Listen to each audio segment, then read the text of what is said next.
तो first of all तो मैं रीता जी और हिमांशी जी को थैंक यू कहना चाहूँगा कि आज के दिन में इस एक डिस्कशन का उन्होंने आयोजन किया है जिसमें हम सब आके अपने एक्सपीरियंस को शेयर कर पा रहे हैं, एक दूसरे का हम जान पा रहे हैं। और साथ ही साथ महेंद्र सर और शिवानी जी और बाकी साथियों को मैं भी नमस्ते कहना चाहूँगा जो आज हमारे साथ यहाँ पे जुड़े हुए हैं। तो जैसे कि पतंग एक्चुअली एक यूथ डेवलपमेंट ऑर्गेनाइजेशन है, यूथ लीड ऑर्गेनाइजेशन है जो कि युवाओं के डेवलपमेंट के लिए काम करता है। ऐसे युवाओं को बनाना जो कि सोसाइटी के लिए एक पॉजिटिव चेंजेस के लिए नेतृत्व ले पाए। तो इस काम के दौरान हमने ये एक्सपीरियंस किया कि युवाओं को नेतृत्व में डेवलपमेंट करने के लिए शिक्षा भी एक बहुत बड़ा मुद्दा है एक्चुअली।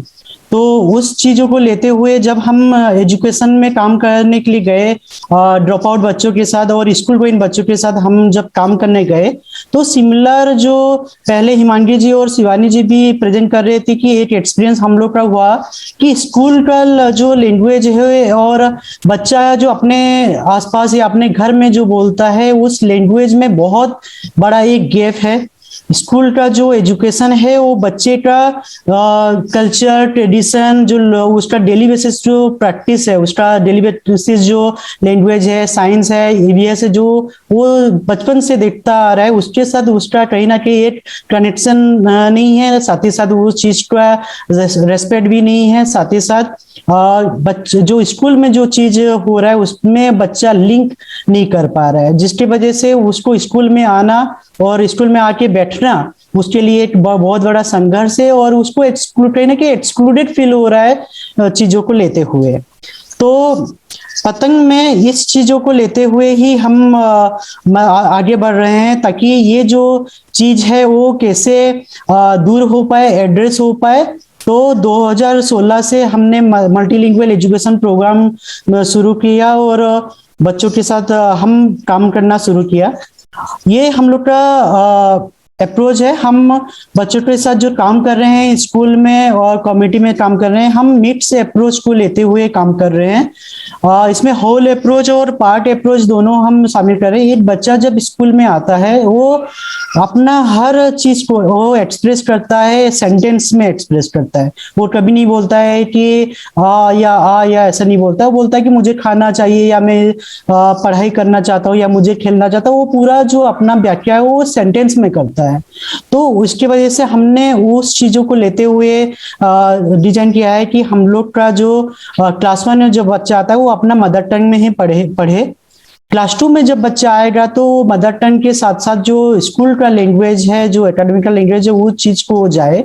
और क्लास 3 में वो जब आ रहा है तो मदर टंग साथ ही साथ जो स्कूल लैंग्वेज है और अदर जो लैंग्वेज है, ऑफिशियल लैंग्वेज हो सकता है या अदर लैंग्वेज है, वो इंग्लिश हो चाहे वो हिंदी हो, अदर लैंग्वेज चाहे वो संस्कृत हो, तो अदर लैंग्वेज में हो जाएगा।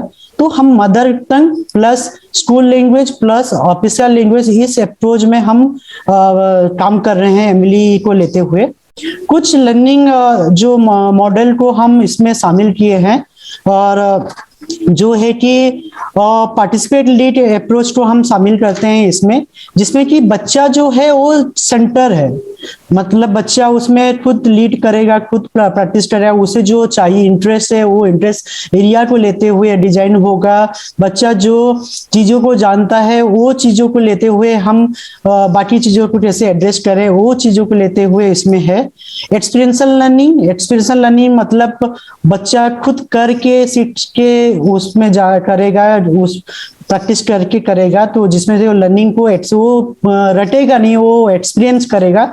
और हम सभी को पता है कि एक्सपीरियंशियल लर्निंग जो है वो लाइफ टाइम रहता है, रटा हुआ बस एग्जाम तक रहता है। तो इस चीज ये है। और पार्टिसिपेटरी और कोलैबोरेटिव जो लर्निंग है ये एक चीज है, उसमें पीयर लर्निंग मॉडल को हम लाते हैं और बोथ वे कन्वर्सेशन मतलब वन वे कन्वर्सेशन ना होते हुए कैसे बच्चे का भी चीज को वहां आए और जो टीचर या फैसिलिटेटर हुए दोनों का कन्वर्सेशन होते हुए कैसे बच्चा सीखे, ये चीज को हम प्रायोरिटी बेसिस में हम बच्चे के लर्निंग में लाए हैं। और जो मदर टंग लोकल जो लैंग्वेज है जितना हो पाए हम बच्चे के मदर टंग को कैसे हम इस्तेमाल करके एक वे ऑफ इंस्ट्रक्शन हम कर पाए, उस चीज को हम फॉलो करते हैं। जो लोकल बेस्ड मटेरियल्स को यूज करके हम कैसे कर पाए वो चीज को हम करते हैं। और ये बहुत एक इम्पोर्टेंट चीज ये है कि बच्चे का कल्चरल जो प्रैक्टिस है, जो कॉमिटी का प्रैक्टिस है, जो लोकल जो नेचर है वो कैसे बच्चे के लर्निंग में आ पाए, पढ़ाई में आ पाए, वो चीज को फॉलो करके हम आगे कर जाते हैं। नेक्स्ट, ये जब हम पहले शुरुआती दौर में हम जाके कमेटी में और स्कूल में बच्चों के साथ काम करना शुरू किए, तो उस एक्सपीरियंस को लेते हुए हमने एक स्ट्रक्चर बनाया 4 कॉम्पिटेंसी को बेस करते हुए, लिसनिंग, स्पीकिंग, रीडिंग और राइटिंग, ये 4 कॉम्पिटेंसी को बेस करते हुए हमने एक स्ट्रक्चर बनाया। और ये स्ट्रक्चर के बाद हमारा एक क्लियर विजन हो पाया कि एक क्लियर पाथ हमें मिल पाया कि एक्चुअल में एमिली को लेते हुए हम बच्चे को अगर जाना चाहते हैं, बच्चे को शिक्षा को अगर बढ़ाना चाहते हो, किस वे में हम जाए। तो जैसे कि मैं बोल चुका हूं कि लर्निंग सेंटर के माध्यम से हम बच्चों के साथ एक्चुअली काम कर रहे हैं। तो ये एक व्यू में हमने देने की कोशिश की है कि लर्निंग सेंटर में एक्चुअली हम लोग का क्या हो रहा है। तो जब पूरा लर्निंग सेंटर हम लोग का एक्सपीरियंशियल लर्निंग है, तो यहाँ पे स्टोरी टेलिंग और स्टोरी मेकिंग ये सब प्रोसेस होता है। बच्चे खुद स्टोरी बोलना और बनाने की कोशिश करते हैं। वर्ड मेकिंग चीज होता है, सेल्फ एक्सप्लोरेशन, बच्चा यहाँ पे अपने बारे में, अपने एरिया के बारे में वो प्रेजेंटेशन करने की, अपने बात रखने की एक स्पेस है यहाँ पे। ओन एक्सपीरियंस को शेयर करने की एक मतलब स्पेस यहाँ पे बच्चे को मिल पाता है। डिस्कशन थ्रू जो कुछ पिक्चर कार्ड हमारा बनाया हुआ है, जो कि जो बच्चा जानता है, जो चीज वो देखा हुआ है अपने सराउंडिंग में, उस चीजों को लेते हुए कुछ पिक्चर कार्ड और कुछ वर्ड कार्ड हमारा बना हुआ है, जिसको लेते हुए रेगुलर बेसिस डिस्कशन, कुछ लोकल लिविंग ऑन लिविंग जो थिंग है उसको लेते हुए डिस्कशन करना, ताकि बच्चों का लिसनिंग और स्पीकिंग जो कॉम्पिटेंसी हम बात कर रहे हैं वो कैसे डेवलप हो पाए। साथ ही साथ लाइब्रेरी एक्टिविटीज भी एक इसका एक बहुत बड़ा पार्ट है, जहाँ पे रेगुलर बेसिस हम वीकली बेसिस में बच्चों के साथ लाइब्रेरी एक्टिविटीज करते हैं। न्यूज़पेपर रीडिंग हुआ, स्मॉल स्टोरी बुक रीडिंग हुआ, पिक्चर बुक रीडिंग हुआ, ये सब एक्टिविटी को हम करते हैं ताकि बच्चों का रीडिंग प्रैक्टिस हो पाए और रीडिंग हैबिट उनका डेवलप हो पाए। आर्ट को रहते हुए कुछ बच्चे का जो स्किल होता है, आर्ट क्राफ्ट लोकल स्किल्स होता है, उसको भी हम यहाँ पे प्रमोट करते हैं। एक स्पेस मिलता है जहाँ बच्चा उस तरीके से भी अपने बातों को रख पाए। यहाँ पे ट्रेडिशनल गेम की बात हम कर रहे हैं, तो जो हमारा कमेटी है वहाँ पे बहुत सारे ट्रेडिशनल गेम है, जो कि उसमें ही ईबीएस है, उसमें ही लैंग्वेज है, उसमें ही मैथमेटिक्स है। तो हमने वो सब गेम को कलेक्ट करके एक छोटा सा बुक बनाया है, उसका नाम है खेली कूदी सीखीबा, खेलकूद के सीखना। एक किताब बनाया हुआ है जिसमें कि ये सब चीजों को लेते हुए वो किताब बच्चों के साथ फैसिलिटेट होता है कम्युनिटी में जाके, लर्निंग सेंटर में जाके, जहाँ पे कि बच्चा खेल कूद के ही और उस गेम से ही ईबीएस मैथ और लैंग्वेज इस सब चीज को हम इंश्योर करते हैं बच्चा कैसे सीख पाए। लोकल जो एरिया होता है, जैसे कि बैंक हो गया, पंचायत ऑफिस हो गया, कि लोकल ऑक्यूपेशन सेंटर जहाँ पे वो कुम्हार का हो गया, लोहार का एरिया हो गया, एग्रीकल्चर फार्मल लैंड हो गया, वहां पे बच्चों को हम एक्सपोजर लेके जाते हैं। यहाँ हमारा एक थिंकिंग है कि पूरा बस एक क्लासरूम नहीं, एक किताब नहीं, पूरा एक गाँव ही बच्चे का लर्निंग सेंटर है, बच्चे का बुक है, एक गाँव ही पूरा बच्चे का बुक है। तो एक्सपोजर का पार्ट हम यहाँ पे रखते हैं ताकि बच्चा खुद जाके एक्सपीरियंस करके यहाँ पे आ पाए। और यहाँ पे कमेटी का बहुत एक बड़ा रोल होता है, कमेटी खुद यहाँ पे एक्सपोजर बच्चे को देते हैं, इस पार्ट को बच्चे का फैसिलिटेट करते हैं। नेक्स्ट पार्ट जो है कमेटी एंगेजमेंट पार्ट है। जैसे कि एमिली का बात अगर हम बोलें तो कमेटी जो है मतलब एक बहुत बड़ा रिसोर्स है। हम यहाँ पे सब कोई बात कर रहे हैं कि कमिटी में local history, local knowledge, local जो ट्रेडिशनल प्रैक्टिस, उनके ज्योग्राफी को लेते हुए, उनकी हिस्ट्री को लेते हुए कमिटी का एक बहुत बड़ा मतलब पकड़ है, नॉलेज है चीजों को। और जहां हम एमिली का बात करते हैं तो वहां पे इस सब नॉलेज का एक बहुत बड़ा रिसोर्स है हम लोग के लिए। तो इसके वजह से कमिटी को कैसे बच्चे के लर्निंग में इंश्योर कर पाएंगे और कैसे बच्चे के शिक्षा में कमिटी का भी एक रोल हो, इसको इंश्योर करने के लिए हम जो है कमिटी का सेंसिटाइजेशन एक्टिविटी करते हैं। रेगुलर बेसिस उनके साथ मीटिंग होता है ताकि कमिटी जो मल्टीलिंगुअल एजुकेशन का मदर टंग का जो नीड है उसको समझे, बच्चे के जो इस चीज में उनका जो रोल है एज ए रिसोर्स पर्सन वो चीज को समझ पाए, वो चीज होता है। स्कूल लेवल में कैसे इंश्योर हो पाए मल्टीलिंगुअल एजुकेशन, इसके लिए हम स्कूल मैनेजमेंट कमेटी और जो पेरेंट्स टीचर एसोसिएशन एक एग्जिस्ट इंस्टीट्यूशन है स्कूल में, उसको हम यहाँ पे स्ट्रेंथन करते हैं। उनके साथ रेगुलर बेसिस हम लोग का बातचीत होता है, ओरिएंटेशन ट्रेनिंग होता है ताकि वो इस चीज को समझे और इस चीज को स्कूल में इंश्योर भी करें। और जो स्कूल में हम लिटिल हरी अप। हाँ। और जो हम लोग का जो रिसोर्स मटेरियल इस चीज में बनाने की प्रोसेस में ये सब में कमिटी का इन्वॉल्वमेंट। और एक वही है तो हम लोग करते हैं मोबाइल लाइब्रेरी, जिसमें कि किताब लेके कमिटी में जाते हैं, जहाँ कमिटी पीपल खुद वो चीज को इंश्योर करना और बच्चों के साथ फैसिलिटेट करना, ये सब करते हैं। साथ ही साथ story telling events, speaking in fast सब हम कमिटी में करते हैं, जहां पे कि कमिटी पीपल खुद इन्वॉल्व होकर बच्चे, टीचर, कमिटी पीपल सब यहाँ पे पार्टिसिपेट होते हैं और शेयरिंग करते हैं ईच अदर के साथ। एंगेजमेंट ऑफ टीचर्स और जो डिस्ट्रिक्ट एडमिनिस्ट्रेशन है, तो ये इनका एक बहुत बड़ा रोल है, जिसकी वजह से तो हम टीचर के साथ ओरिएंटेशन और डिस्कशन रेगुलर बेसिस एमिली को लेते हैं, उसके अप्रोच एस्पेक्ट को लेते हुए हमारा टीचर्स के साथ होता है। डिजाइनिंग प्लानिंग प्रोसेस में हम टीचर को इन्वॉल्व करते हैं ताकि वो भी उस प्रोसेस में जाए और इसको ओन प्रोग्राम की तरह देखे, ना कि एक अलग कहाँ से आया वो चीज ना हो। मंथली बेसिस गवर्नमेंट डिपार्टमेंट जो डीओ एडीओ उनके साथ हमारा मीटिंग होता है और वहाँ पे हम इस चीज को शेयरिंग करते हैं, साथ ही साथ उनका जो व्यू पॉइंट रखते हैं ताकि प्रोग्राम को और अच्छे हम कैसे ले पाए। और हमारा डिस्ट्रिक्ट लेवल जो डिस्कशन कंसल्टेशन कुछ चीज होता है एमली को लेते हुए, उसमें हम उनको इनवाइट करते हैं एज ए रिसोर्स और एज ए प्रैक्टिस पर्सन। तो ये एक है। यहाँ पे कुछ पब्लिकेशन की बात हम कर रहे हैं, जो हम लोकल जो कमिटी पीपुल हैं और टीचर को लेते हुए हम यहाँ पे कुछ बुक्स यहाँ पे बनाए हुए हैं, जो कि लोकल स्टोरी, लोकल चीजों को लेते हुए यहाँ पे ये चीजों लाए हुए हैं। और तो कुछ 25 समथिंग हम बुक जो reading material, story books, picture books, local song को लेते हुए बनाए हैं। 50 set of low cost no cost material जो कि कमिटी से कलेक्ट हुआ है और कमिटी को इन्वॉल्व करके हमारा लैंग्वेज, मैथ और ईवीएस को हमने बनाए हुए। और पहले जो मैं ऑलरेडी शेयर कर चुका हूँ कि एक लैंग्वेज स्ट्रक्चर, एजुकेशन स्ट्रक्चर एक हमारा डेवलप हुआ है, जो कि हमारे लिए एक मार्गदर्शन है इस चीज को आगे लेकर जाते हुए। Thank you. ये मेरा एक छोटा सा प्रेजेंटेशन था और थैंक यू आप सबको सुनने के लिए और समय देने के लिए।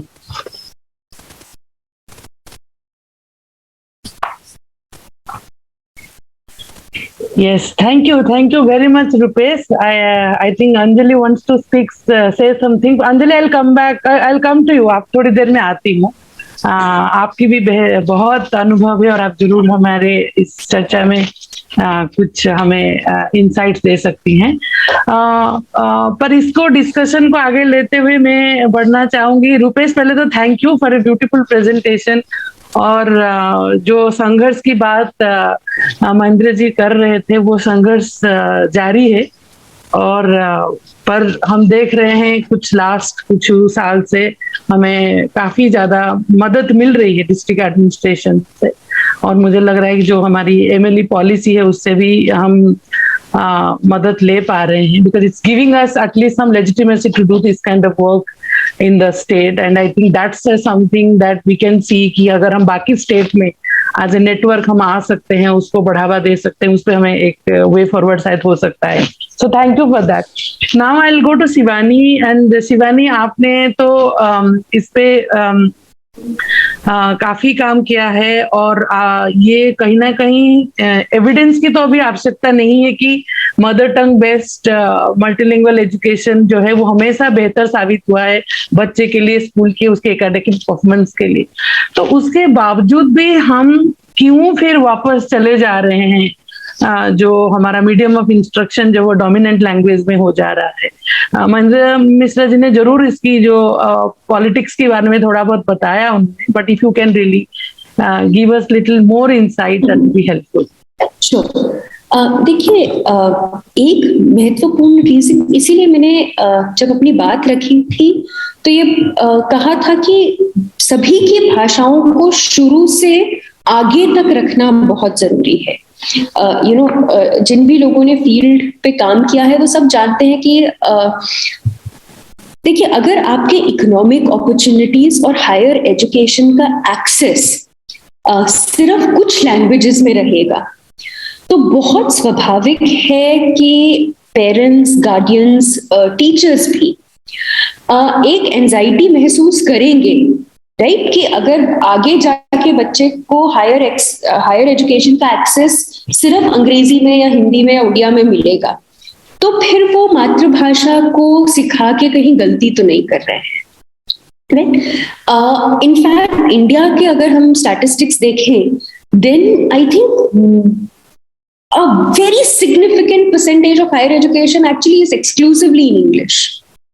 तो जब आप आगे इकोनॉमिक अपॉर्चुनिटीज और एजुकेशनल अपॉर्चुनिटीज उन लैंग्वेजेस में नहीं कंटिन्यू करेंगे तब तक पेरेंट्स और देखिए, लिंग्विस्टिक लैंग्वेज का पावर से बहुत गहरा संबंध है. जिन लोगों का लैंग्वेज डोमिनेंट लिस्ट में ज्वाइन नहीं हो पाया है, शेड्यूल लिस्ट में ज्वाइन नहीं हो पाया है, मीडियम ऑफ इंस्ट्रक्शन नहीं बन पाया है, वो पावर को भी कंट्रोल करने वाले ग्रुप्स नहीं है. तो ये उन तबकों को एंशियस फील करना कि अगर हमारे पास ये लैंग्वेज नहीं होगी तो हम ये नहीं हासिल कर पाएंगे, बहुत स्वाभाविक है.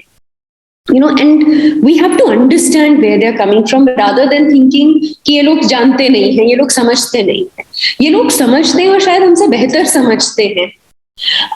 इसीलिए कोई भी अर्ली ट्रांजिशन प्रोग्राम्स या ट्रांजिशन प्रोग्राम्स अपने आप में एस्टैब्लिश करते हैं कि मदर टंग का यूज सिर्फ मेन स्ट्रीमिंग के लिए है, मदर टंग का यूज सिर्फ है कि वो डोमिनेंट लैंग्वेज तक सेंसिटिवली ले जा पाए. अब हम जोर जबरदस्ती करके आपको डोमिनेंट लैंग्वेज नहीं सिखाएंगे, हम आपके ही मदर टंग को यूज करके बहुत सेंसिटिवली सिखाएंगे, लेकिन सीखनी तो आपको वही पड़ेगी. तो जब तक लैंग्वेजेस आगे तक कंटिन्यू नहीं करेंगे, हम ट्रांजिशन मॉडल्स को छोड़ के मेंटेनेंस मॉडल्स की बात नहीं करेंगे, राइट.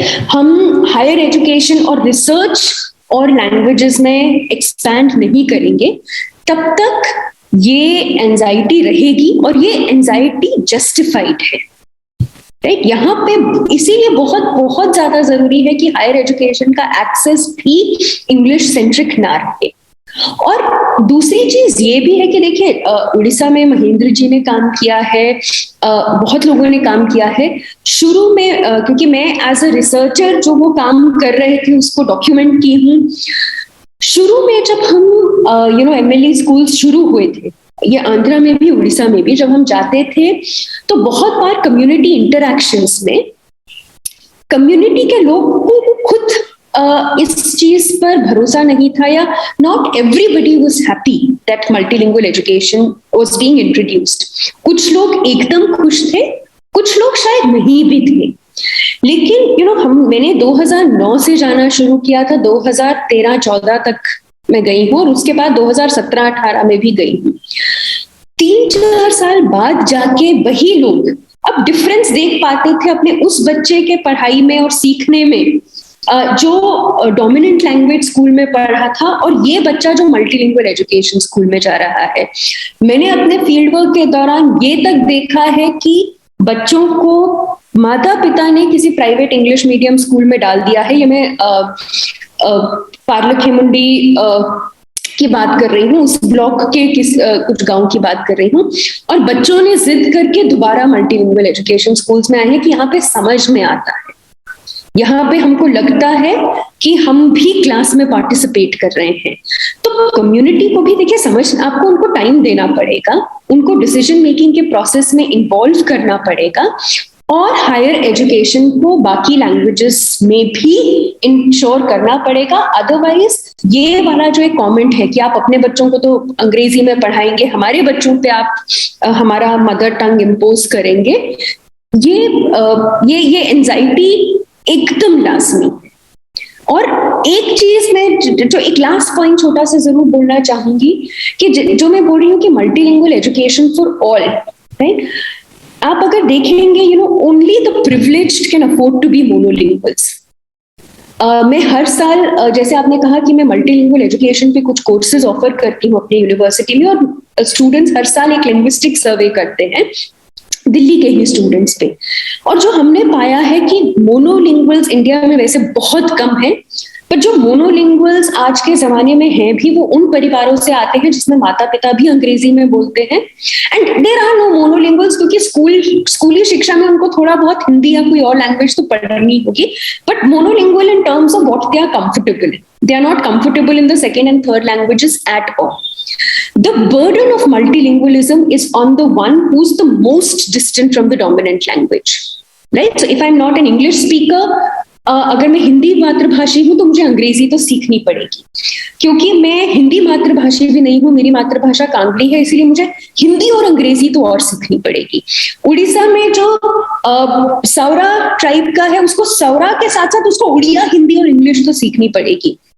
तो एक तरफ तो हम कहते हैं कि मोनोलिंगुअल लोग ही पावर में है और उनके पास सबसे ज्यादा बुद्धि है, सबसे ज्यादा बुद्धि का काम, सबसे ज्यादा कॉग्निशन तो वो लोग कर रहे हैं जिनकी लैंग्वेज सबसे डिस्टेंस पे है, right? So why should the burden of multilingual be only on the linguistic minorities? आपको मेन्स मतलब एलीट स्कूल्स में, सब स्कूल्स में आपको हर एक को पुश करना पड़ेगा मल्टीलिंगुअल स्पीकर बनने के लिए, तभी अपॉर्चुनिटीज मल्टीपल लैंग्वेजेस में आएंगी, and the monolingual speakers will begin to understand their privilege, right? So I think that is important. Languages have to be carried on till higher education, at least as many languages as possible to begin with. And there have to be employment opportunities ensured in multiple languages. Otherwise, then there is a hypocrisy. Yes. Yeah, very well said, Shivani. And I think आप बारंबार वही बात हमारे साथ लेके आ रहे हैं, वो जस्टिस वाली और वो जो राइट्स और जो इक्वल लेवल प्लेइंग फील्ड की बात आप कर रहे हैं, उसको आप अंडरलाइन कर रही हैं। तो महेंद्र सर, फिर उसी बात को लेते हुए ना, जब भी हम मल्टीलिंगुअलिज्म की बात करते हैं, इंग्लिश मीडियम की बात बिना करे वो खत्म नहीं होता है। So my question to you sir is promotion of MLE anti English? क्योंकि ये हम लोग फेस करते हैं फील्ड में भी, तो आप इसमें क्या बोलना चाहते? Then I will come to you Anjali sir, के बाद मैं आपके पास आऊं। कोई एक भाषा दूसरे भाषा का शत्रु नहीं है, ये तो सोच लेना चाहिए। अगर शत्रु होते तो इस देश में इतने भाषा नहीं होता। और इंग्लिश तो सबका प्यारा है, हिंदी फिल्म जैसा प्यारा है, इंग्लिश भाषा भी ऐसे सारे लोगों का प्यारा है। इसलिए प्यारा है कि लोग बोलते हैं कि गांव में मैं काम को ठीक से कर रहा था, साला लेके आके राजनीति में पॉलिटिक्स डाल दिया। बात समझ रहे हैं? तो ये जो इंग्लिश भाषा, चाहे रिक्शा वाला हो चाहे गरीब हो, सारे लोग पैसा खर्चा करके इंग्लिश सिखाना चाहते हैं। हालांकि खुद अंग्रेज लोग इसका, रॉबर्ट फिलिप्सन खुद कहता है कि ये पागलपन है, क्योंकि हमारे देश में, भारत में 14% लोग इंग्लिश में वाकिफ हैं, बाकी 94% लोग इंग्लिश के साथ कोई काम ही नहीं है। और उसी 14% से 2-3% लोग होंगे ये 2.5% लोग हैं जो कि केवल इंग्लिश मीडियम में ही पढ़ते हैं। बाकी लोग अपने रीजनल लैंग्वेजेस में पढ़ के इंग्लिश को अख्तियार करते हैं, और उन लोग का इंग्लिश लिखने पढ़ने वालों का समझने वालों का 14% है। भाषा की जो समागम है, भाषा की संसर्ग है, ये सामाजिक है, ये एकेडमिक भी नहीं है। कोई यूनिवर्सिटी या कोई गवर्नमेंट डिसाइड नहीं करता कि कौन सी भाषा को कहाँ कितना दूर बढ़ाया जाए, तो लोग डिसाइड करते हैं। लोग चाहते हैं इंग्लिश पढ़ाना, क्योंकि इंग्लिश में मर्यादा है, पैसा है, प्रेस्टीज है, लेकिन कैसे पढ़ाएं उसके ऊपर उनका कोई, मैं चाहने से तो नहीं हो जाएगा कुछ, लेकिन इसके लिए ऐसा इंग्लिश टीचर भी चाहिए, और उसी इंग्लिश टीचर भी मातृभाषा से इंग्लिश पढ़ाने के लिए उसका एक तरीका भी सीखना चाहिए कि फर्स्ट लैंग्वेज से सेकेंड लैंग्वेजेस को कैसे लिया जाए। वो नहीं हो पाता। हम देखिए, हमारे सिद्धांत और विचार और पॉलिसी और संविधान में कोई खोट नहीं है। हमारे देश में इतना अच्छा देश है कि इसमें संविधान भी बहुत अच्छा है, जिसमें बहुभाषिकता के ऊपर है, जाति धर्म के ऊपर भी है। दूसरी पॉलिसी में 1966 से 2020 तक, उसके बाद 2040-50 तक भी ये बहुभाषिकता के ऊपर भी रहेगी बात। ये अभी तो अब शुरू हुआ है, अभी तो हम लोग बिगिनियर्स हैं, ये आगे रहेगी, लेकिन रूपायन कैसे होगी? इसमें इतना बड़ा देश, इतने बड़े ऑफिसर्स शाही है, इतना बड़े पॉलिटिकल लोग हैं, इसमें यानी जो मल्टीपल ऑप्शंस और क्रॉस कटिंग कॉन्फ्लिक्टिंग सिचुएशंस ऐसा रहता है, इतना द्वंद्व रहता है, इतना बहुधा है कि मैं भी जो कह रहा हूं वो भी सच नहीं है, आप भी जो कहते हैं वो भी सच नहीं है। There is a argument in favor of MLE, there is a counter argument also in favor of monolingualism। इसलिए अच्छा, मोनोलिंगुअलिज्म पहले से पूरा आस्थान जमा के सिंहासन में बैठा है, अभी हम जाके वहां जगह मिलने से हमको कहाँ मिलने वाला है? यही प्रॉब्लम होता है। हालांकि हमारे देश के सारे बुद्धिजीवी, अभी साहित्य अकादमी कहिए या यूनिवर्सिटीज कहिए या सरकार के सेक्रेटरी और डायरेक्टर्स लोगों को भी कहिए, चाहे खुद पढ़े ना पढ़े, एकेडमिशियन से सुन के या भारत का एजुकेशन पॉलिसी को देख के थोड़ा बहुत 1-2 सेंटेंस कहते हैं कि हमारे राज्य में भी बहुभाषिक शिक्षा चला दो, लेकिन चलाने वाले मोनोलिंगुअल हैं, उनको मल्टीलिंगुअल एजुकेशन का ट्रेनिंग है ही नहीं। तो आप करेंगे क्या करेंगे? तो उनको ट्रेनिंग करेंगे तो 25-30 साल तो लगेगा ही। उड़ीसा को तो 25 साल लग गया, हमने 95 से शुरू किया था, और 2015 तक बनते बनते 15-20 साल का प्रोग्राम बनाने के बाद, कन्विंस होने के बाद पॉलिसी बना, नहीं तो पॉलिसी भी नहीं बनता। तो आज उसका सुफल मिल रहा है उड़ीसा को।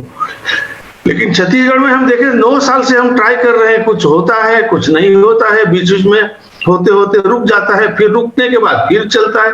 तो ये सब झारखंड की हालत भी ऐसी है। You have 4 tribal chief ministers over a period of last 20 years. You don't have any language policy. Even the majority Munda and Santali people have also no voice in multilingual education. So this politics of oppositions, उसके बाद जो dialectics है, जो द्वंद्व है, करेंगे या नहीं करेंगे। आप देखिए, जो MLE भी करते हैं, मैं सच बताता हूं, उनका नौकरी का कंपल्सन है बोल के वो MLE में काम करते हैं, लेकिन दिल से मानते हैं कि नहीं, क्या कर सकते हैं आप इसको। सो जो सच्चाई है, वो सच्चाई को जानना, उसी को सही मन से सब लोग मिलकर काम करना, और एक कॉमन कलेक्टिव कॉन्शियसनेस काम करेगा कि नहीं तो बीच में क्या होता है, ये एक प्रिटेंडेड लेबर हो जाता है, छलनात्मक श्रम होता है। You don't believe that theory but you do it because of your profession. ये भी प्रॉब्लम करता है हमारे डाइट में। SCRT में ऐसे काफी लोग हैं जो कि MLE के इंचार्ज रहते हैं, है ना, लेकिन वो इंचार्ज रहते हुए उसका विश्वास नहीं होता है, क्यों कर रहे हैं ऐसे बोलते हैं। तो डायरेक्टर के पास कहते हैं MLE होना चाहिए, बाहर आने से बोलता है मिश्रा जी क्या लफड़े में आपको डाल दे, हमको ये क्या होना है क्या नहीं होना है। तो आप देखिए, ये जो द्विधा है लोगों के पास, उसमें ये बेचारे फील्ड में जो काम करते हैं, उनको अगर कोई पॉजिटिव ऑफिसर मिला तो पॉजिटिव काम करेंगे, नेगेटिव ऑफिसर मिला तो ब्रांड लगा देंगे MLE का, काम करेंगे स्टेट लैंग्वेज का। सो ये जो कॉन्फ्लिक्टिंग सिचुएशंस तो रहेगा ही, ये रहेगा ही। बाकी हम लोग को बहुत थ्योरी मेथड मालूम है, लेकिन इम्प्लीमेंटेशन करना बड़ा मुश्किल है। बिल्कुल। ये तो सारे देश में थ्योरी मेथड है, विदेश में भी है, विदेशी लोग भी आए हैं हमारे उड़ीसा को, वो सब देखा।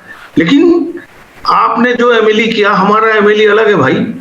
हमारा एमएलई में जो सौरा में शिवानी नाग गए हैं, शिवानी को पता है 70% गांव है जहां गांव फुल मोनोलिंगुअल है, वो मल्टीलिंगुअल इसको क्या कहोगे, वो तो सौरा मोनोलिंगुअल हो गया ना। अगर आप ये थ्योरी में डालेंगे तो वहां तो तेलुगु और उड़िया बच्चे त्राही त्राही बुला रहे हैं, सारे इसको सारे को हमको सौरा में नहीं पढ़ाएंगे तो हम क्या करेंगे।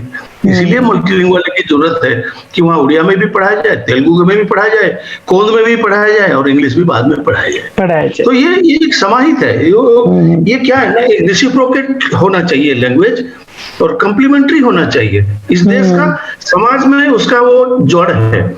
समाज जो कहता है उसको अगर एजुकेशन थ्योरी में ले जाएंगे कोई समस्या नहीं होगा, लेकिन सामाजिक थ्योरी को नहीं लेकर वेस्टर्न थ्योरी को लेने से, अरे भाई डेनमार्क में क्या हुआ था सौरा में थोड़ी होगा। तो बार बार बताया, ये बहुत शोभेश कुतनाम के साथ बहुत बात हुआ है।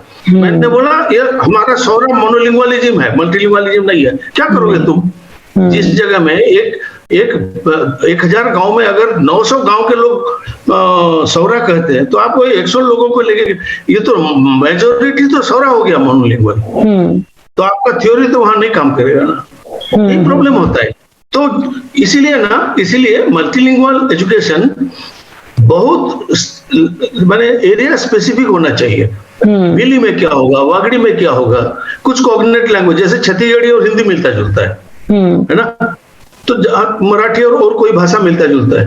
जो सिस्टर लैंग्वेज है वहां थोड़ा सा सुविधा है, लेकिन बिल्कुल एक इधर इंडो आर्यन लैंग्वेज का मास्टर है और उधर द्राविडियन लैंग्वेज का स्टूडेंट है, तो क्या पढ़ेंगे आप? बिल्कुल सर, यही बात है, प्रॉब्लम। हाँ, no, I think ground realities, multilingualism का इंडिया का ग्राउंड रियलिटीज यही है कि आप जिस जगह को जाते हो उसी जगह का एक मल्टीलिंगुअल अप्रोच बनाओ और वहां पढ़ाओ।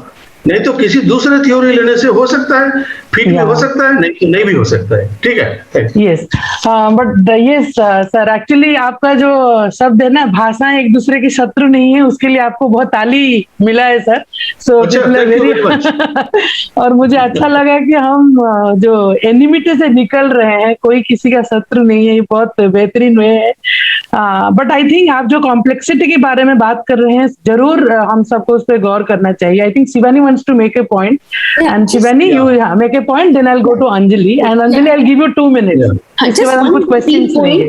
पहला तो मेरा ये था कि देखिए, हम इसीलिए हम मल्टीलिंगुअल एजुकेशन की जब बात करते हैं, बहुत बार हम थ्योरी में फंस के कई बार ये भूल जाते हैं कि अगर हम रोजमर्रा का जिंदगी देखें तो लोग मल्टीपल भाषाओं के बीच में एग्जिस्ट करते हैं, सीखते हैं। किसी एक जगह अगर 2 भाषाएं बोली जा रही हैं तो उन 2 भाषाओं में भी संवाद हो रहा है।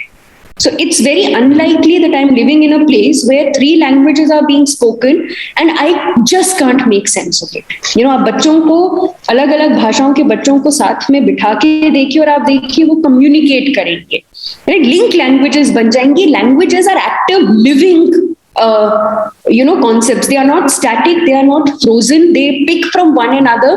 तो बहुत इसमें फंसने का जरूरत नहीं है। We have to learn from what is out there, then impose something on it. Second point which I wanted to make in response to, when we were talking about English education and why is there a reservation around it. See, I also want to bring the issue of public and private education. जब तक हम education को commodity की तरह बेचेंगे, तब तक consumer प्रधान है, और कंज्यूमर चाहे उस चीज को समझे ना समझे, हमको वो बेचना है जो बिकता है। इंग्लिश मीडियम एजुकेशन बिकता है, राइट? उसमें अब हमेशा, जैसे कृष्ण कुमार कहते हैं कि व्हाट इज वर्थ टीचिंग, आप हमेशा स्टूडेंट से नहीं पूछेंगे ना। As a teacher you will also have to take a call on what may be worth teaching. So if we think of a public education, where it is not consumer driven, मतलब it is driven to empower them, but not as a service जिसमें जिस चीज का demand है वो वैसे जाएगा, तब तक भी हम इसको नहीं बदल पाएंगे। क्योंकि अभी आप देखिए मदर टंग बेस्ड एजुकेशन या मल्टीलिंगुअल एजुकेशन सिर्फ पब्लिक स्कूल्स में है, या बहुत कम नॉन गवर्नमेंटल ऑर्गेनाइजेशंस जो प्रॉफिट के लिए नहीं चल रहे हैं। Profit making is what is also driving in the English market, understood and placed in this context. Just that. Thanks, Rita, for giving me this. Thank you, Shivani. I think Anjali wants to say something. Anjali, go ahead. Unmute yourself. Anjali, unmute करो. Unmute करो पहले. Anjali, can't hear you. Yeah. Please. Nice to see you, Anjali. Go ahead. Yeah. Actually, I won't be duplicating any of the points, but I think some crucial points and some experiences, not detailed experiences, but reflections I want to put here. एक तो हमने लिपि की बात अभी इस पूरे discussion में बिल्कुल नहीं की। जैसे एक भाषा एक व्यक्ति की पहचान होती है, उससे जुड़ी कौन सी लिपि वो इस्तेमाल करेगा, वो भी कभी कभी उससे भी ज्यादा पहचान की बात हो जाती है।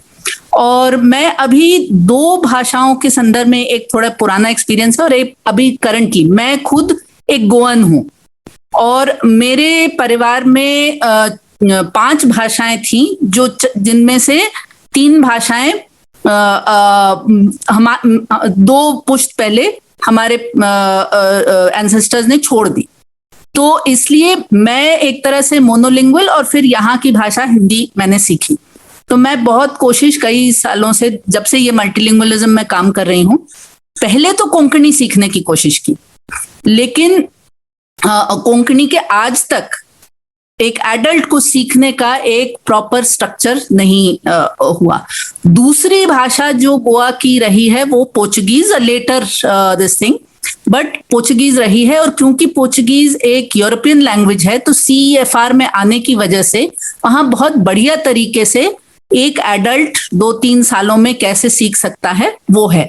और ये कोविड की वजह से गोवा यूनिवर्सिटी ने पोर्चुगीज का ऑनलाइन, अब देखिए वहां कोंकणी डिपार्टमेंट भी है, 2 साल हो गए, 2 बैचेस कंप्लीट हो रहे हैं पोर्चुगीज के, लेकिन कोंकणी डिपार्टमेंट ने अभी कुछ वो नहीं किया। गोवा में दूसरा जो लिपि से माइनॉरिटी को एक्सक्लूड करने की जो बात है, वो गोवा मेरे ख्याल से अकेला प्रदेश है जिसको अपनी राजभाषा के लिए भी लड़ाई सड़कों पर करनी पड़ी। कोंकणी के लिए, अपने स्टेट के लिए तो करनी ही पड़ी, लेकिन कोंकणी के लिए सड़क पे लड़ाई हुई है।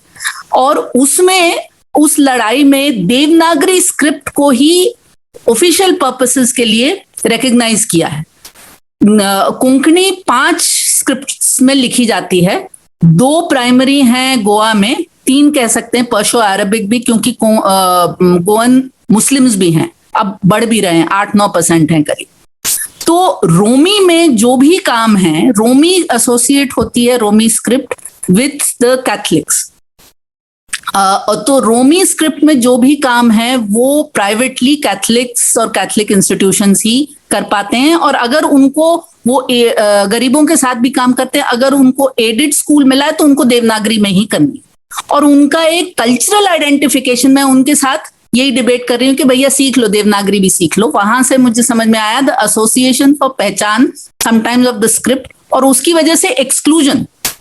तो गोवा का ज्यादा जो माइग्रेशन हुआ है वो कैथलिक्स का लगभग 25% इसलिए हुआ है क्योंकि ये एक्सक्लूजन हुआ है और गवर्नमेंट जॉब्स, यूनिवर्सिटी जॉब्स में इंक्लूजन नहीं हुआ है। दूसरा जो मैं कहना चाहूंगी कि ये जो एक्सक्लूजन है, ये हम अक्सर हिंदी, इंग्लिश या इंडियन लैंग्वेजेस और वेस्टर्न लैंग्वेजेस की जब बात करते हैं तो हमें लगता है कि सब बुराई ब्रिटिशर्स से ही आई, और हम भूल जाते हैं कि हमारी जातीय प्रथा जो क्रिश्चियनिटी और इस्लाम में भी घुसी हुई है, उसने हजारों साल तक शायद जो दलित तबका है उनको स्क्रिप्ट से महरूम रखा और इस तरह के एजुकेशन से महरूम रखा। और दूसरी तरफ ये महरूम रखने का एक हमें एक्सपीरियंस हुआ लद्दाख में। अभी शायद नेगोशिएशन से लद्दाखी लैंग्वेज बौद्धिक स्क्रिप्ट में अब हो रही है, अब उसके कुछ पेपर्स वगैरह भी निकल रहे हैं। लेकिन मंक्स ने लोकल बौद्धिक कलोकियल उसको स्क्रिप्ट नहीं होने दिया, ये कह के कि वो देवों की भाषा है, इंसानों की भाषा स्क्रिप्ट नहीं हो सकती। आप सिर्फ बोल सकते हो, स्क्रिप्ट नहीं हो सकती।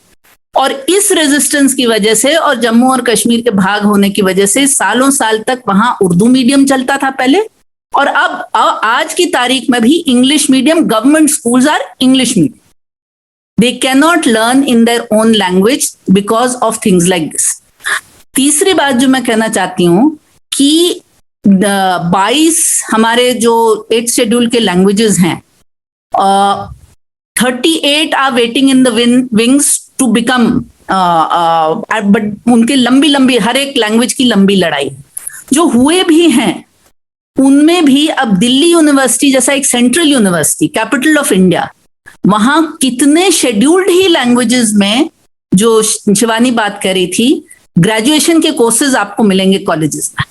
शायद बंगाली तमिल में 1-2 कॉलेजेस में मिले, नहीं तो वहां ग्रेजुएट लेवल नहीं है। शायद एमए में कुछ लैंग्वेज के डिपार्टमेंट्स हों। तो संताली में आप लोग बताएंगे उड़ीसा से कि संताली और उधर बोडो और मैतेई में कोई ग्रेजुएट लेवल कोर्सेज बने हैं कि नहीं। छत्तीसगढ़ के स्टेट बनने से छत्तीसगढ़ी जो है वो कम से कम ग्रेजुएशन में छत्तीसगढ़ी का कोर्स, कोंकणी का ग्रेजुएशन, पोस्ट ग्रेजुएशन होता है। तो हाँ, ये एक चीज। और चौथी बात मैं ये कहना चाह रही हूँ कि जो स्कूल में जो एंट्री है, हम लोग सब हैं सिविल सोसाइटी के, आज जो इस ग्रुप में है अधिकांश, शायद 1-2 कुछ टीचर्स होंगे, लेकिन हम सरकारी स्कूल में घुसने की पूरी कोशिश करते हैं और बाहर माहौल अपने भाषाओं को बोलने का, जैसे गोंडी एरियाज जो हैं यहाँ पे, गोंडी आपके इलाकों में भी हैं गोंड्स, यहाँ पे रायसेन, होशंगाबाद, छिंदवाड़ा, यहाँ सबके गोंड्स ने गोंडी भाषा छोड़ दी। लेकिन गोंड माइग्रेंट्स जो भोपाल में हैं वो गोंडी बोल रहे हैं, और अब मुस्कान संस्था की वजह से गोंडी पढ़ लिख भी रहे हैं और उसको जारी रख रहे हैं, प्रायोरिटी दे रहे हैं। तो ये जो हम कम्युनिटी स्पेसेस में हमने वो जो एब्डिकेट किया हुआ है हमारे सोशल ऑर्गेनाइजेशन में, और उसमें मुझे उन्नति का बहुत अच्छा लगा। एक कहीं पता चला था कि गोंडी सीखने का कोर्स आपने बनाया, क्योंकि हम जब लोगों को शाहपुर में कहते थे कि गोंडी रखो करके, तो हम तो नहीं कहते थे कि हमको सीखना है, उनको तो अंग्रेजी सीखना है, और वो कहते थे आप मदद करो सीखने की। तो हम उनको वैल्यू ही नहीं दे रहे हैं उनकी भाषा सीख के। तो अगर ऐसे कोर्सेज हों माइनर लैंग्वेजेस में, गोंडी है, इवन बुंदेलखंडी है, मैथिली है, भोजपुरी है, कम्युनिटी लेवल सेंटर्स, वो हमारा काम करने का। Yeah, Anjali, I think very valid points, और as usual, always हमारे को चैलेंज करने के लिए और नया चीज बताने के लिए, आई थिंक जो लिपि वाली बात है, हायर एजुकेशन डिफरेंट सब्जेक्ट्स में ऑफर की बात है, and I think this the underline caste जो and also if all of us can start and grow community centers and WhatsApp groups also, and online learning of the languages of the area where we are working, ताकि एक माहौल बने और बढ़े। बिल्कुल, मुझे लग रहा है कि यही एक प्रयास है आज का, जो ये प्रयास था, क्योंकि हम लोग कुछ लोग जो छोटे छोटे संस्थाएं हैं और इतनी हमारी एक्सपर्टीज अभी एमएलए में हुई नहीं है, कुछ प्रयास करने की कोशिश कर रहे हैं, ऐसे एक छोटा सा ग्रुप हम लोग बनाने की कोशिश कर रहे हैं। उसी का ये एक पहला हमारा एक प्रयास है, जो हेमांगी और मैंने बात की, और बाकी कुछ भी साथी यहाँ पे हमारे जुड़े हैं, जो अब संस्था में नहीं भी है हमारे जैसे, मैं वही बोल रही हूँ ना, तभी तो आपको मौका दिए ना, आप जैसे लोगों को तभी तो लाएंगे, पहले प्लेटफॉर्म तो क्रिएट करें। तो मुझे बहुत अच्छा लगा आप सबके साथ। नहीं अंजलि, अभी तो शुरुआत है और आगे बहुत लंबा चलना है आपके साथ। बिल्कुल। तो बात यहाँ पे यही है कि ये बहुत कॉम्प्लेक्स है, कोई एक बंदा और ये सब जो एक एजेंडा को आगे ले ही नहीं जा सकता, और हमें एक दूसरे के साथ कोलैबोरेट करने की बहुत जरूरत है। तो अभी समय है कि 2 बजे, एक्चुअली हमारे पास 2 घंटे हो गए बिफोर वी कुड रियलाइज। तो मैं एक्चुअली चाहती हूँ कि 2-3 क्वेश्चन लूं, पर इससे पहले हेमांगी वांट्स टू, बिकॉज उस समय उसकी डिस्कनेक्ट हो गया था, तो इफ शी कैन 1 मिनट दे सकती हूँ हेमांगी आपको, उसके बाद I can take couple of question and then maybe last comments from Shivani and Mahendra ji. हाँ Hemangi, over to you. Okay, मेरी आवाज सुनाई दे रही है शायद आपको? हाँ, ओके। तो मैं बस 1-2 चीजें ही हाईलाइट करना चाहती हूँ, वैसे है बहुत सारी चीजें, पर 2 चीजें मैं हाईलाइट करना चाहती हूँ। एक तो हम मीडियम ऑफ इंस्ट्रक्शन की बात कर रहे थे, तो मैं आपके सामने हमारा एक क्लासरूम का नियोजन है वो पेश कर रही हूँ। हम लोग हमारी क्लासेस में अक्सर 3 भाषाओं का इस्तेमाल करते हैं। हम लोग कभी भी नहीं कहते कि हमारी लर्निंग सेंटर सिर्फ कोरकू मीडियम है या तो फिर मराठी मीडियम है। हम कोरकू, हिंदी और मराठी तीनों माध्यम भाषा का इस्तेमाल वहां पे करते हैं। इसीलिए मेरा ये कहना है कि ये जो नोशन है कि स्कूल की लैंग्वेज, मीडियम ऑफ इंस्ट्रक्शन एक ही हो सकता है, उसको ब्रेक करना जरूरी है, एटलीस्ट प्राइमरी लेवल पे। आगे के लेवल पे हमें सोचकर कुछ पोजीशन लेनी होगी, लेकिन ये पोजीशन हम लोग हमारे अनुभव के साथ ले रहे हैं कि वो जो नोशन है कि एक ही मीडियम ऑफ इंस्ट्रक्शन हो, उसको तोड़ना जरूरी है प्राथमिक कक्षा के तौर पर। वहां पे 3-4 भाषाएं भी माध्यम भाषा बनकर आ सकती है। ये मुझे एक बात कहनी है। और दूसरी बात मुझे ये कहनी है कि यहाँ पे आप देखेंगे, जो मैंने प्रेजेंट किया था वहां पे आप देखेंगे कि कोरकू, हिंदी, मराठी भाषा, हम लोग भाषा भी लिखते हैं। अगर आप देखेंगे तो भाषा भी हम लिखते हैं कि जो कोई सेशन है वो सेशन किस भाषा में चलेगा। तो इस तरीके से इसका अंतर्भाव होना बहुत ही पॉसिबल है। दूसरी बात मुझे ये कहनी है कि जैसे अंजलि ने कहा कि हमने कोरकू भाषा में कोर्स बनाया है, तो स्टेट गवर्नमेंट की बहुत बड़ी जिम्मेदारी है, क्योंकि हमने अक्सर ये देखा है कि शिक्षकों को बच्चों की भाषाएं नहीं आती है और उनको वो सिखाने वाले भी कोई नहीं होते, अपने से सीखने की अपेक्षाएं रखते हैं। तो मेरी स्टेट गवर्नमेंट के पास ये मेरा कहना है कि आप सभी जो भाषा है, 56 भाषाएं, स्टेट गवर्नमेंट को कुछ भी नामुमकिन नहीं है। इसीलिए हर भाषा का सीखने का कोर्स बनाना जरूरी है, जो किसी भी फॉर्म में टीचर्स को अवेलेबल हो। क्योंकि हमने ये देखा है, जो हमने कोरकू भाषा का कोर्स बनाया उसमें हमने ये देखा है कि ये भाषा का कोर्स होने की वजह से शिक्षकों को और जो कोई पार्टिसिपेंट थे उनको भाषा समझने में मदद हुई, और फिर वो जब बच्चों के साथ बात करते हैं तो भाषा और एनहांस होती है। लेकिन ये सरकार की जिम्मेदारी है, कि डाइट की जिम्मेदारी है, राज्य शासन की जिम्मेदारी है कि कोरकू किसी भी लैंग्वेज का कोर्स बनाए। महाराष्ट्र में अक्सर 56 भाषाएं कहूंगी मैं कहूंगी कि है, तो 56 भाषाओं का कोर्स बनना जरूरी है। जो कोई ये सीखना चाहता है वो होना जरूरी है। बस ये पोजीशन में ये 2 पोजीशंस हैं। I think very well said and I think some एक वे फॉरवर्ड जिसकी हम बात कर रहे थे, तो आपने ऑलरेडी हमें 2 वे फॉरवर्ड दिया है और अंजलि ने ऑलरेडी और एक वे फॉरवर्ड दिया है हमें। तो मैं चाहती हूँ कि हम अभी 2-3 क्वेश्चंस फटाफट लें, उसके बाद में भी लास्ट कमेंट्स लेंगे महेंद्र जी से और शिवानी से on the way forward. So anybody wants to ask any question? किसी के पास कोई सवाल है?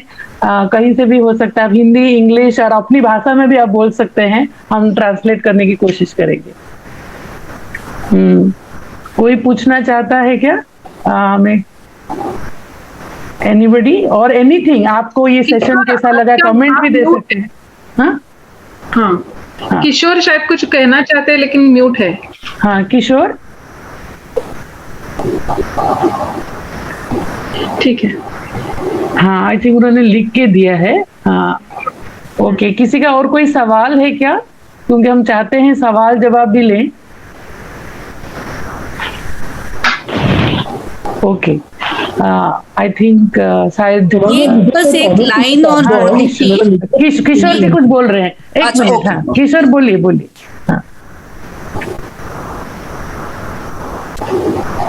हाँ किशोर बोलिए बोलिए। हेलो, उनकी आवाज में कुछ तब तक मैं एक लाइन बोल दूं बस। ओके ओके, एक्चुअली उन्होंने बोला कि उन्होंने लिख के दिया है तो it's we can. Anjali add करो। हाँ, I just want to add one line कि जब हमने 80s में मदर टंग मीडियम कम्युनिटी के साथ बात करने की कोशिश करी तो जो आप सब ने बोला वो रिएक्शन था। लेकिन 2000 के डेकेड में जब हमने उसको मल्टीलिंगुअल रखा, जिसमें हमने कहा हम अंग्रेजी भी पढ़ाएंगे और आपकी भाषा को भी सशक्त करेंगे और हिंदी भी चले, तो just this approach of multilingualism also gets much better response. That's what I just wanted to say. Know very good. I think ये है कि जैसे हम वही बात कर रहे हैं कि कोई जब हम बात शत्रुता की बात कर रहे हैं, कोई भाषा किसी के खिलाफ नहीं है, सबको साथ में एग्जिस्ट करना है और ग्रो करना है। और मैं तो एमएलए की मतलब मेरा नॉलेज जीरो है, तो even if I am convening this meeting, but I think मेरे लिए बहुत ही एजुकेशनल रहा। तो मैं जाते जाते अगर महेंद्र जी अगर आप कुछ हमें बताएंगे कि वे फॉरवर्ड आगे के लिए हम क्या रास्ता अपनाएं, 2-3 सुझाव तो ऑलरेडी आ चुके हैं, 1-2 चीज अगर आप बताना चाहें that will be good.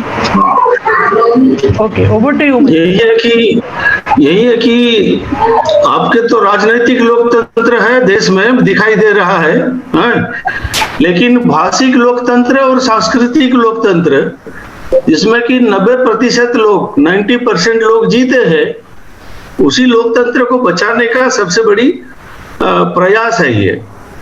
Gandhi ji का एक वाक्य है कि हमारे देश में जो एक ज्ञान का एक बहुत बड़ा ब्यूटीफुल ट्री था, उसको ये विदेशी सरकार ने उसको उखाड़ा है, लेकिन उसका जड़ अभी भी हमारे देश में कहीं ना कहीं मिट्टी में है, और उसी जड़ को फिर उखाड़ने की जरूरत है, फिर जगाने की जरूरत है, और अभी जग रहा है। ये 21वां शताब्दी जो है, 21st century is the century of the marginalized।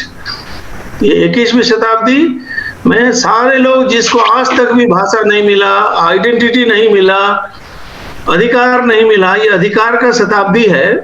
और आप देखेंगे ये तो अभी 10,000 20,000 की बात कर रहे हैं, 500 पॉपुलेशन की भाषा को भी उतना मान्यता देना होगा जितना 5 लाख को या 5 करोड़ को दिया जा रहा है।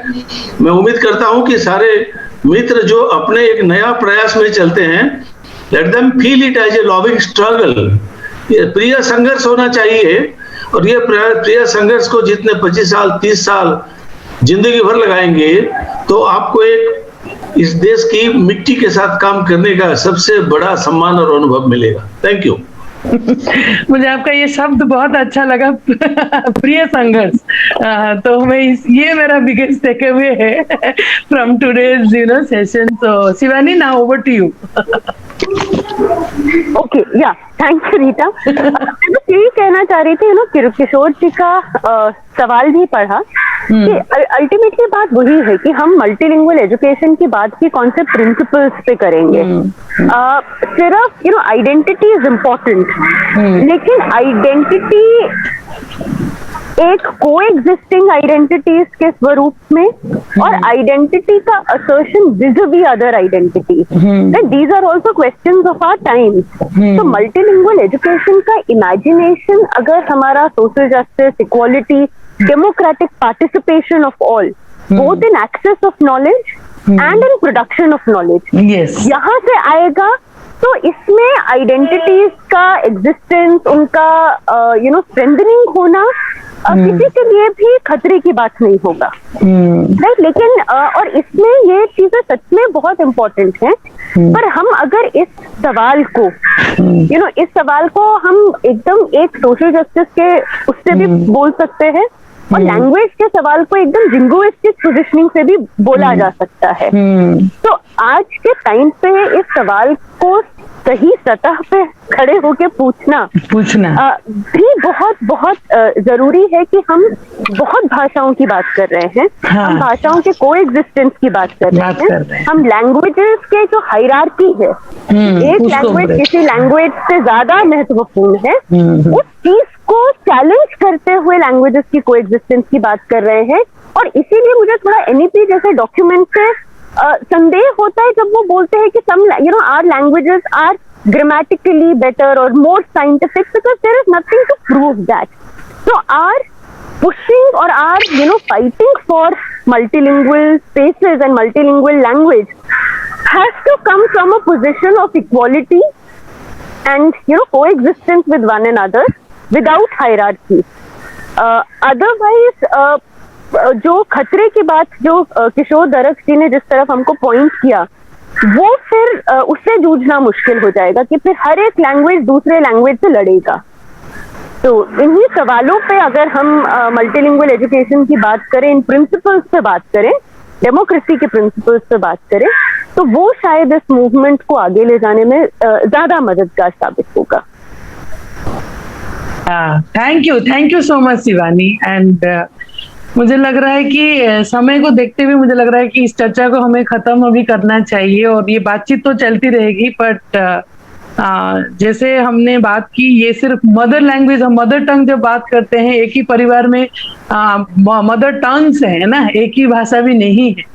तो अभी हर जगह पे हम एक मल्टीलिंगुअलिज्म की बात कर रहे हैं, हर इंस्टीट्यूशन के अंदर, चाहे वो परिवार हो, समाज हो, हमारी दफ्तर हो, जहां भी हो। तो आई थिंक हर जगह पे हमें रिफ्लेक्ट करने की जरूरत है, और हम सब एक स्टेक होल्डर हैं, हम इस पे क्या कर सकते हैं। इससे पहले कि मैं खत्म करूं, मैं आज की जो विनर है उनको अनाउंस करती हूँ। आई थिंक स्वयं Prabha was the winner. She answered both the questions जो हमने पूछा था। 8 शेड्यूल में कितनी भाषाएं हैं और कितनी मदर टंग हम लोगों ने आइडेंटिफाई किया था 2001 की सेंसस के दौरान, उन्होंने सही जवाब दिया था। पहले का आंसर है 22 और सेकंड का अराउंड 10,000 लैंग्वेजेस। तो स्वयं प्रभा को बहुत सारी बधाई। और ये जैसे मैंने बताया, एक प्रयास था हम लोगों का कि हम कैसे, जो प्रैक्टिसिंग ऑर्गेनाइजेशंस हैं, हम तो अपनी अपनी छोटे छोटे संस्थाओं में, जैसे उन्होंने बोला, प्रिय संघर्ष करते रहते हैं, महेंद्र जी ने जैसे बताया, पर साथ में हमें एक मैक्रो लेवल पे भी आने की जरूरत है। और जैसे अंजलि ने बताया कि जरूरी नहीं कि संस्थाएं ही आए, व्यक्ति भी आए, हर रिसर्चर भी आए, हर प्रकार के लोग हैं। और जैसे मेरे जैसे जो एमएलई से बहुत कम जिनको नॉलेज है, उस तरह के लोग भी जुड़े, तभी जाके सबकी जब एजेंडा बनेगा तभी आगे हो पाएगा। सिर्फ एमएलई के कुछ ही लोगों को लेकर अगर हम एमएलई की बात करेंगे, वो आगे शायद नहीं चलेगा। तो इसीलिए मैं उस इग्नोरेंस के साथ भी मेरा ये कॉन्फिडेंस है कि हमें लाने की, इकट्ठे आने की भी ज्यादा जरूरत है। और ये एक छोटी सी प्रयास थी हमारी तरफ से। आप सबने इतनी बेहतरीन पार्टिसिपेट किया, और I am really very very happy, and it's with these encouraging words from Mahendra ji and Shivani, I think we should definitely continue this struggle. And I just want to thank all panelists, Hemangi, Shivani, Mahendra ji and Rupesh for their time and valuable insights. And a special thanks to Unnati team and Patang team for putting all this together, and thank you very much. So have a good day and see you soon. एक parting ये, all of you and all in your organizations, if you can take up as an each person learns one more language. Yes. That's a good one. एक screenshot भी लेते हैं बंद करने से पहले, ताकि एक फोटो भी हो जाए, है ना। ले लो भाई, कैसे लेते हैं, मुझे ये सब चीजें पता नहीं है, आप लोग ले लो। हाँ, सो वीडियो ऑन करे तो ठीक रहेगा शायद। हाँ, वीडियो अगर ऑन कर पाए तो अच्छा रहेगा।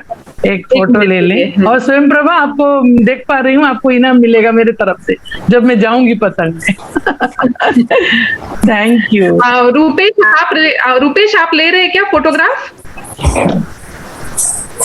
Thank you. ये रिकॉर्डिंग किया है, I don't know whether we recorded this और नॉट। हाँ, रूपेश आप ले लीजिए स्क्रीनशॉट। संतोष आप ही लीजिए।